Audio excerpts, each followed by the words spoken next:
Aplicar la ciencia para responder a las necesidades de la sociedad mediante la creación de conocimiento en Ciencia y Sociedad, con Teresa García Gasca.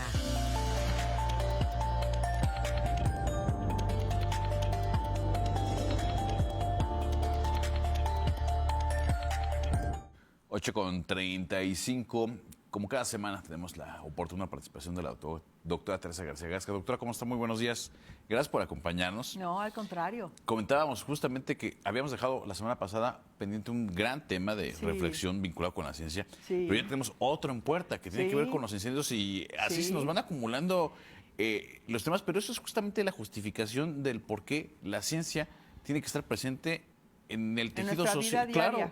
Y en la toma de decisiones. En la toma de decisiones. Y justamente yo ayer estudiaba un poco sobre cuál es la situación de los incendios, que lo hemos estado viendo, digo, en las últimas semanas de forma muy puntual y cotidianamente, otro incendio y otro incendio. Y México, ¿no? En México se han presentado muchísimos incendios que han devastado ya más de 190,000 hectáreas en el país. Y justamente veía yo que en Querétaro se han presentado, fíjate Marco, 2,800 incendios en lo que va del año. 50 incendios en lo que va del año que han afectado 2,800 hectáreas. Pero ayer, solamente ayer, se afectaron más de 500 hectáreas. Más de 500 en 6 horas, más de 531 hectáreas es el dato oficial de ayer. 531 hectáreas. En 6 horas. Sí.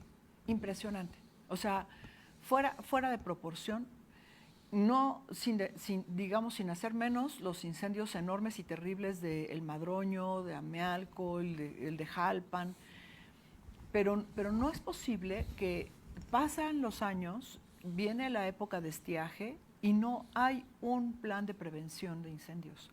Y entonces justamente las estrategias para la prevención de incendios tienen que ver con diferentes acciones, porque están vinculadas a diferentes situaciones, ¿no? Bueno, están los incendios por sequía, los incendios que de forma natural se van a presentar porque estamos en época de estiaje y entonces hay que prepararse con brechas cortafuego, con una serie de acciones importantes, pero por ejemplo aquellas situaciones que están vinculadas con la preparación del suelo por las actividades agropecuarias, en donde requiere capacitación, una mínima capacitación para las personas y que debería ser obligatoria. Y si por falta de capacitación se provoca un incendio, pues ahí debe haber sanciones. Y vienen aquellas también que están relacionadas con cuestiones incidentales, voluntarias o accidentales, ¿no? Es decir, hacer fogatas en lugares prohibidos, por ejemplo, o tirar una colilla encendida en una zona, en un pastizal, por ejemplo. Y, en fin, hay muchas cuestiones. Entonces, se necesita mucha educación ciudadana, mucha capacitación técnica, para que las personas que van a hacer preparación de suelo sepan cómo hacerlo y prepararse para la prevención y para la actuación rápida en casos de incendios, porque estamos devastando lo poco que nos queda de áreas verdes, de áreas naturales protegidas, y la biodiversidad, la flora y la fauna, pues eso no se puede recuperar nunca, ¿no? El suelo se podrá recuperar en determinado tiempo, en algunos años, pero la flora y la fauna pues nos las estamos acabando. Entonces es un tema de responsabilidad civil, el prepararnos para las épocas de estiaje y justamente saber qué hacer en este tipo de casos para evitar los incendios, ¿no? Claro, va a haber algunos que no se puedan evitar, pero que sean los menos. El 90% de los incendios son provocados, Marco, estaba yo leyendo, sí. Claro. Terrible. Ya lo preparamos algo sobre el tema para profundizar más y vamos a platicar hoy sobre este tema también interesante. Escuchaba yo hace un momentito el tema de la física cuántica y esto también viene como un poquito a colación porque parece ciencia ficción, pero ya es una realidad. Y les quiero platicar entonces justamente de esta noticia que salió la semana pasada sobre la desextinción, decían las notas, que no es tal, pero bueno, la desextinción, decían, del lobo terrible. Vamos a platicarlo y traigo algunas imágenes también para comentar con ustedes justamente sobre este tema tan interesante que está relacionado con una técnica, Marco, que es una técnica de edición del ADN. Es una técnica que lleva ya una historia, por eso les puse aquí una pequeña línea del tiempo, porque es importante que como sociedad comprendamos que la ciencia no es algo mágico, no sale de un momento a otro y que siempre tiene una historia. Esto inició en 1987 con un grupo japonés que descubrieron que las bacterias tenían unas secuencias a las que les llamaron, y voy a decir el nombre que es un poco intrincado, repeticiones palindrómicas cortas agrupadas irregularmente interespaciadas. Eso es lo que quiere decir en sus siglas en inglés CRISPR, ¿no? Estas siglas que conocemos hoy como CRISPR. Y entonces el descubrimiento de estas secuencias agrupadas interespaciadas da lugar a que a lo largo de los años y de 1987 hasta el 2012, que ganan el premio Nobel Francisco Mojica, que fue uno de los grandes descubridores, Jennifer Doudna y Emmanuel Carpentier, por enlazar toda la información y generar un sistema que se llama CRISPR-Cas. CRISPR son las secuencias interespaciadas y Cas es una enzima maravillosa que tienen las bacterias que justamente va reconociendo estas secuencias. Esas secuencias en las bacterias tienen que ver con un sistema de defensa. Cuando a una bacteria le ataca un virus, y hay que decir que los virus son uno de los principales enemigos de las bacterias, toma un pedazo de una secuencia del virus y la pone en estas secuencias que están interespaciadas, y entonces cuando la vuelve a atacar otro virus, a través de esta enzima Cas, genera un mecanismo de defensa contra el virus. Muy interesante. ¿Se vuelve como autoinmune la bacteria respecto de ese virus? Como si fuera su sistema inmune guardando las proporciones. Sí, claro. Es un sistema de defensa molecular. Y entonces, bueno, pues esto es descubierto desde los años 80, pero no es sino hasta esta década pasada que se logra capitalizar todo ese conocimiento en una técnica muy interesante. En la siguiente imagen les platico. Aquí tenemos una infografía que es tomada de la red, desde luego, y está la cita, en donde lo que sucede es que esta enzima tiene un ARN mensajero, un ARN guía, un ácido nucleico ARN, que es una guía que reconoce a una secuencia del ADN. Y entonces cuando la reconoce, la misma enzima reconoce la secuencia, corta, y entonces se puede cortar ese gen. Pero lo que es muy interesante es que no solamente se puede cortar, sino que se puede editar. En ese espacio que tú cortas, tú puedes agregar otra secuencia, hoy, o sea, con la tecnología que hoy ya se ha desarrollado, se agrega otra secuencia y entonces la insertas a un ADN específico, información nueva. Y esa información nueva va a generar cambios importantes sin que necesariamente sea... No es una hibridación necesariamente y no es una clonación tampoco, es una técnica de edición. Es como una impresión. Cortar y pegar, cortar y pegar. Es cortas y pegas un nuevo pedazo. Bueno, con esta técnica se han logrado importantísimos avances, sobre todo orientados a la medicina. Incluso ya hay aplicaciones en seres humanos en donde se editan células, se edita el ADN de cierto tipo de células y se insertan en personas. Se ha hecho de forma experimental, desde luego, pero se ha hecho, por ejemplo, contra ciertos tipos de cáncer, ¿no? Entonces, esto tiene grandes, enormes implicaciones a nivel médico, pero claro que también tiene implicaciones éticas muy importantes. En la siguiente imagen les muestro entonces algunos de los grandes avances. Y quiero, quienes nos ven en pantalla, que pongan atención. Puse dos fotografías, una de Feng Zhang, que es uno de los, digamos, investigadores que ha logrado grandes avances, porque antes solamente se podía editar el ADN en células, y ahora también él logró editar ARN, lo cual tiene implicaciones importantísimas. Y George Church, que ellos dos son los que lograron hacer las primeras ediciones en células humanas. Y quiero que se queden con la imagen de George Church, porque ahorita vamos a regresar con él. Y bueno, se han hecho muchísimos avances: corregir mutaciones de cataratas en cigotos de ratones, modificar embriones de mono, curar enfermedades metabólicas en roedores, pero también en personas, como ya les mencionaba, se han hecho las primeras pruebas desde el 2016 en cáncer de pulmón. El alcance es enorme y vamos a empezar a escuchar cada vez más de esta situación. De la edición. Pero viene una nueva noticia que nos pone a todos en alerta. George Church, en la siguiente imagen, funda una empresa que se llama Colossal Biosciences.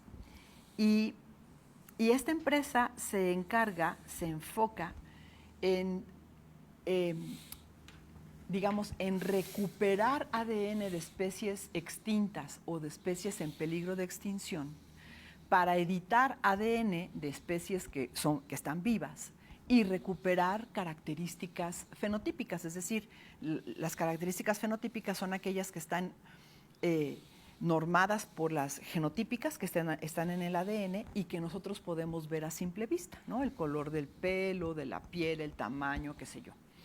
Y entonces con esta metodología de edición de ADN, esta empresa Colossal Bioscience hace justamente este trabajo, que no es el único que tiene, ahorita lo voy a mencionar en la siguiente imagen, y entonces hablan de la desextinción del lobo terrible. Si me pasan la siguiente imagen, vamos a comprender qué es lo que pasó. El lobo terrible es una especie extinta hace 10,000 años, en donde, bueno, pues de especímenes de tejido fósil han obtenido ADN, pero el ADN, desde luego, pues ya está trunco, está maltratado, ya no está completo, pero han logrado recuperar ciertas secuencias de este ADN. Y entonces lo que hicieron fue insertar en el lobo gris 20 genes por edición genética del lobo terrible, que era un lobo, digamos, pues un lobo prehistórico, a un lobo que existe hoy en día, ¿no? Que es el lobo gris.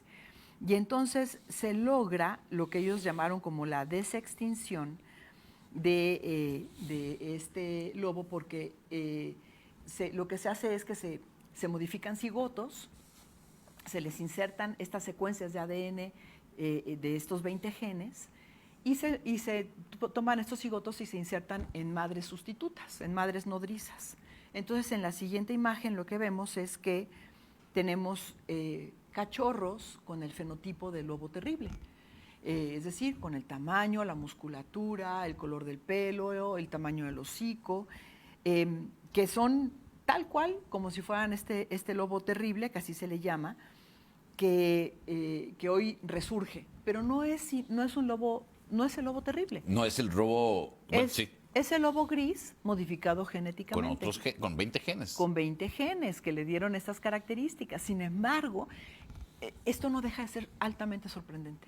Es enorme la implicación que esto tiene, enorme, porque entonces se puede manipular el material genético, lo voy a decir así, al antojo. A conveniencia. A conveniencia. Y esto significa pues que tiene implicaciones muy importantes, ¿no? En la siguiente imagen algunas reflexiones que incluso pues saqué yo de algunos textos. Decía aquí entonces estos lobos son terribles o no, y la respuesta depende del contexto. Para Colossal Biosciences es el futuro de la biotecnología, lo cual es cierto.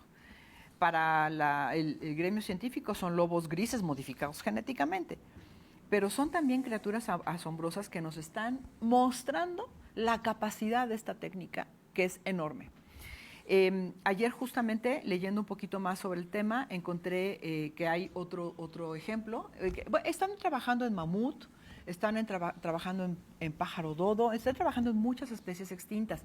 Aquí el tema sería también preguntarnos, ¿vale la pena traer a esas especies? Es lo que estaba pensando, ¿para qué traemos al mamut de vuelta? A un contexto en donde ya no está su alimento natural, su clima, sus condiciones. El clima evidentemente es son diametralmente especies distinto. que se extinguieron hace millones de años. Porque la extinción tiene una función, vaya, tiene una razón de ser.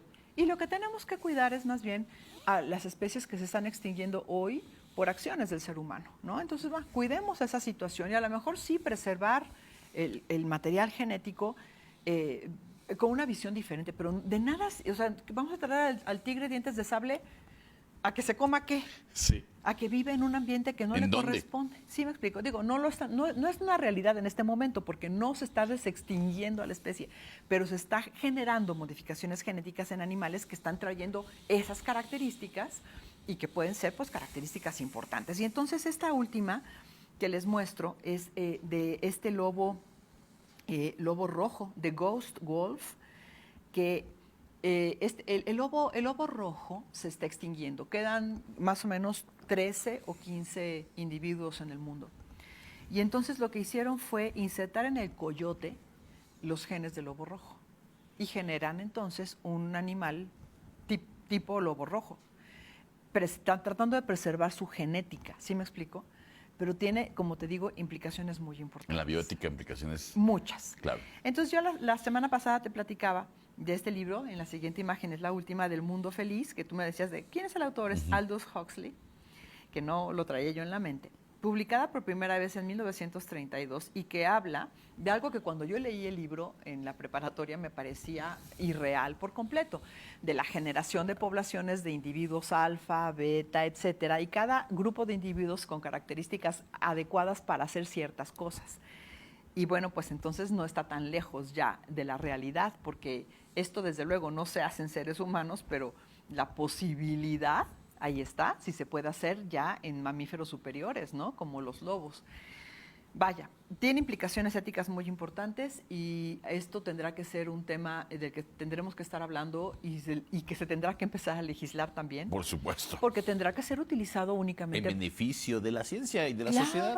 Y de la salud posiblemente. Por supuesto. Porque para eso está enfocado. Pero todo lo demás ya nos saca de contexto y nos genera ya otro tipo de situaciones para las que no estamos preparados. Y de las que hay que estar muy atentos. Ajá, y de las que hay que estar muy atentos. Doctora, enormemente, como siempre, agradecido. Muchas gracias. Gracias, Marco. Nos vemos la próxima semana. Sí, encantada, gracias.